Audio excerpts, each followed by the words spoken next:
ഒരുപാട് കാലത്തെ കാത്തിരിപ്പിന് ശേഷം ഗുരുവായൂരപ്പന്റെ അടുത്തേക്ക് ഒരു യാത്രയുണ്ട്. പരിഭവങ്ങളും സങ്കടങ്ങളും പരാതികളും ഒക്കെ ആയിട്ട് നടന്ന് ആ ശ്രീലകത്തിന്റെ മുമ്പിൽ അങ്ങോട്ട് എത്തുമ്പോ ഭഗവാൻ എങ്ങനെ കാണാം.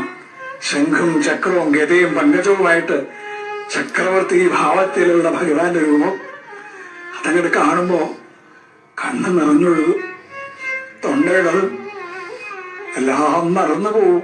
പരിഭവങ്ങളും സങ്കടങ്ങളൊക്കെ. ഗുരുവായൂരപ്പാന്നൊരു വിളിയുണ്ട്.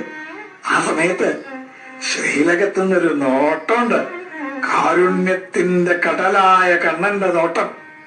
ഞാൻ ഇല്ലേ കൂടെ എന്ന് പറഞ്ഞിട്ട് ആ കണ്ണനെ ഹൃദയത്തിലേക്ക് നിറയ്ക്കുമ്പോഴേക്കും ദ്വാരപാലകർ നമ്മളെ നിൽക്കുന്നുണ്ടാവും. പക്ഷെ ആ കാരുണ്യം നിറഞ്ഞൊരു നോട്ടല്ലേ, അത് മതി നമ്മളെ പരമാനന്ദത്തിൽ ആറാടിക്കാൻ.